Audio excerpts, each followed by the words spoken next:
the first chapters of Genesis, we see that God creates human beings without defects, but with different kinds of needs. For example, even before the fall, Adam and Eve have physiological needs. They need food, water, air, sunlight. They also have relational needs. God openly affirms it is not good for man to be alone. This confirms they have a need for companionship created and designed by God Himself. And obviously, Adam and Eve had spiritual needs. The text describes how God walks and talks with them, showing their need for an intimate relationship with their Creator. These needs are not a defect of creation. They are part of divine design. It helps me a lot to think about a father who gives his son a remote control car. The car is in perfect condition. It's brand new.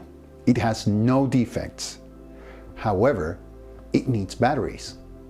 Without batteries, it will never work as it should. That is not a defect of creation. It's its design. It was intentionally created that way. Without batteries, it is incomplete. The same thing happens to us. You and I need God to be complete. We were designed for Him. As Pascal said, the heart of man has a God-shaped hole.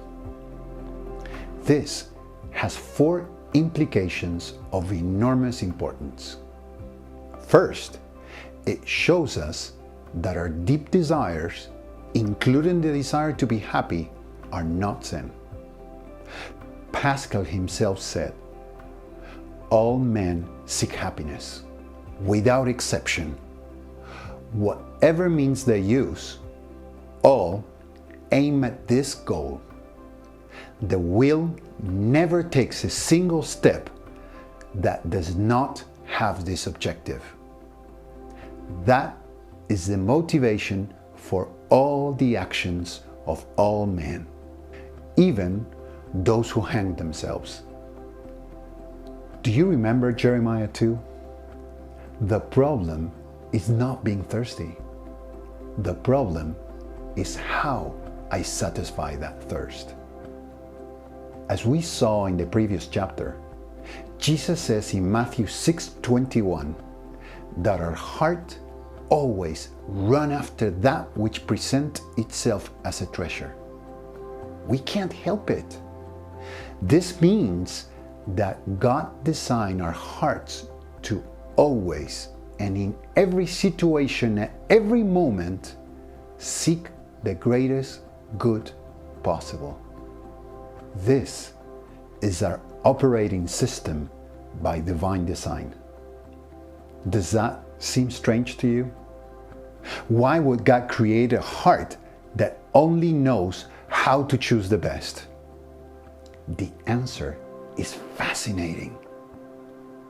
So that you can choose Him.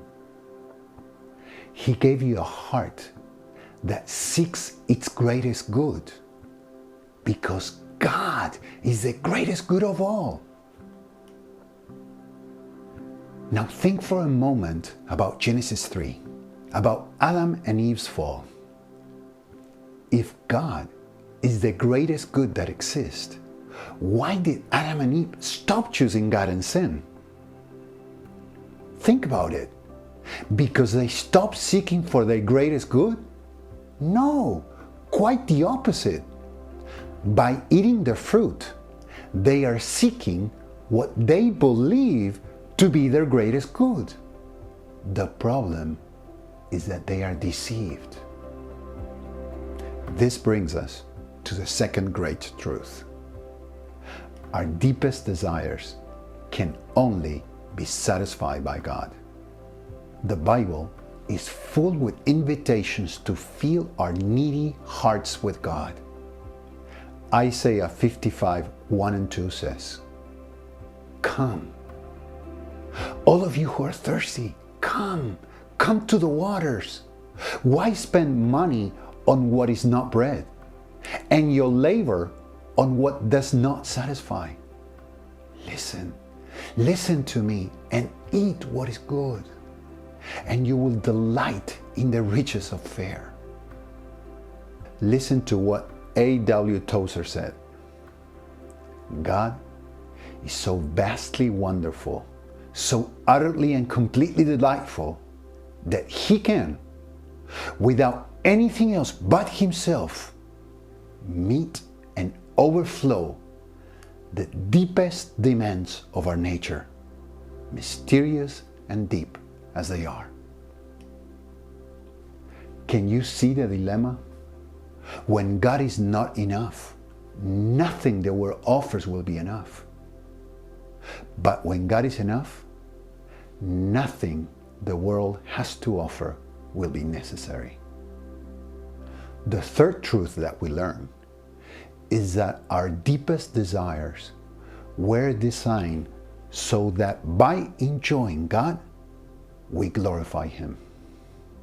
According to Ephesians 1, we were created, saved, sanctified, and glorified to enjoy God. Our life's purpose is to be able to see God is fantastic. We exist to capture the beauty of the glory of His grace. If you think about it for a moment, the equation is simple. The more I enjoy God, the more glory He receives. The fourth and final point reminds us of something that we have already talked about. Our deep desires are not the problem. The problem is how and where we satisfy them.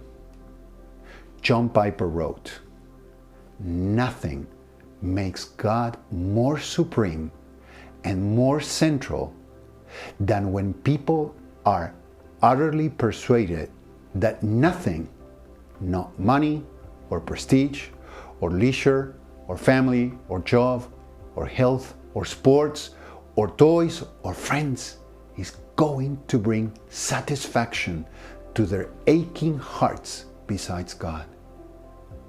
The essence of satisfaction is delight in God." Can you see it? The problem is not the thirsty heart. The problem is the heart that satisfies its thirst far away from God.